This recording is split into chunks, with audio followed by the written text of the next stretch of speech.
समाजर विभिन्न वर्गर लोक सहायतार हाथ बढ़ाई आसुछि आम साथी चैरिटेबल एसोसिएशन।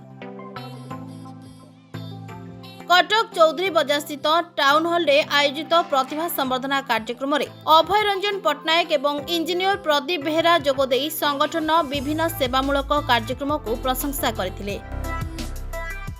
देखो आज बहुत खुशी कथा कि सोशल ऑर्गेनाइजेशंस माने विभिन्न असहाय लोकों काम करुले किंतु आज से माने स्टार्ट कले स्पेशल डे सेलिब्रेशन करेंगे। आप जानते कि आसंता 8 तारिख दिन आमर वोमेन्स डे रोचे, तेणु आम साथी परिवार तरफ जो वोमेन्स डे सेलिब्रेशन आज करशेष अशेष धन्यवाद।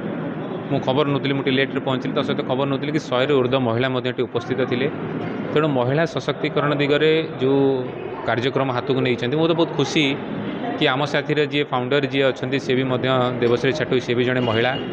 तेणु महिला भितर कटक जो 50-60 अनुष्ठान गढ़ी उठी सामाजिक संगठन ता भितर बहुत गुड़ा अनुष्ठान भी आसिला जार नेतृत्व महिला माने भी नौ। तेणु सी भी गोटे उपयुक्त और भल संकेत कि महिला सशक्तिकरण सरकार प्राधान्य दौर संगे एनजीओ नॉन गवर्नमेंट ऑर्गेनाइजेशंस मान नेतृत्व महिला मैंने ने। द्वितीय कथा मुझे कहि महिला सशक्तिकरण दिगरे सरकार जो व्यवस्था रही महिला सशक्तिकरण 50% reservations in every segment of politics economical एवं सोशल सेक्टर रही।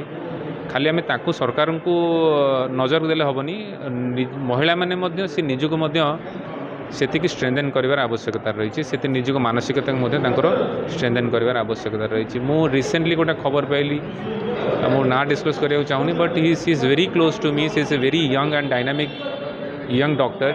सी got suicided in last 2 days 2 दिन तले सी सुइसाइड करदे।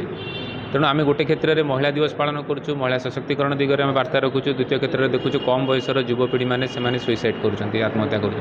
तेणु ये परिप्रेक्षी में मुझे नवेदन करी आपण माध्यम समाज को कि आम समस्ते जानू कि महिला मैंने सब कौटी ना कौटी चापग्रस्त रुहति कहीं शारीरिक व्यवस्था पारिवारिक सिस्टम भितर सोशल व्यवस्था भितर से कौटी ना कौटी प्रेसर भितर रुहति। तेणु बाहर हेले आम संघर्ष करा पड़ो और परिशेष में आम कौटी ना कौटी आध्यात्मिक परिवेश भितर पहुँचा पड़ो आमर मानसिक अवस्था को सुदृढ़ करने।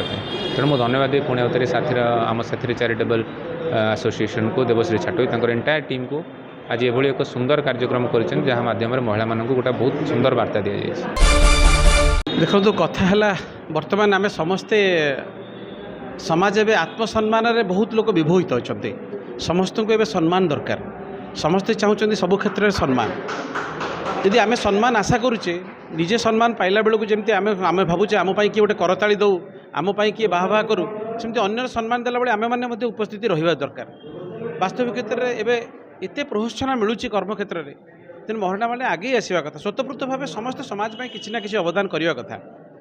किंतु जो आपणकर जो कहते जे प्राय कार्यक्रम सरला हॉल खाली यहाँ जुगे जुगे रही है। देखो बाहागर पर बेदी मुह पोड़ा आम ओडिया भाषा कथार अच्छे।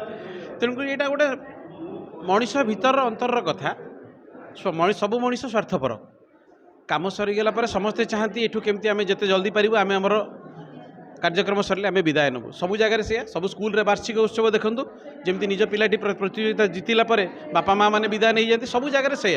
तेणु यहाँ नुहे जे महिला दिवस बोली सबू समाज क्षेत्र में से जो गोटे मुख्य अतिथि था गोटे सामाजिक कार्यक्रम कि कोटी सरकारी कार्यक्रम में मुख्य अतिथि चलीगला मुख्यमंत्री चली धरिगला कि कौन से मंत्री चलीगला लोक मैंने विदाय नियंते सबू जगह से कथा आमको ग्रहण करा पड़ो जे समाजर वास्तविक चरित्र यहाँ ग्रहण कर आग को बढ़िया पड़ो। आपड़ देवे सी बहुत निष्ठापर भाव कम कर जो आज 80 कि 90 जन महिला को से प्रेरणा देले से किसी लोग शिखा कथा से 80 जन आउ क्या प्रेरणा देवा कथा। तो गोटे वार्ता महिला दिवस रे गोटे समस्त गोटे वार्ता जे निजको एतिक समय दियो निजको एतिक मूल्यवान करो आपण को समय देवाई आपण संगे मिसापी लोक मैंने व्याकुल हेबे निजर बुद्धिमत्ता निजर गुण एवं निजर ज्ञान को गारिमा को समाजर उन्नति दिगरे करंतु।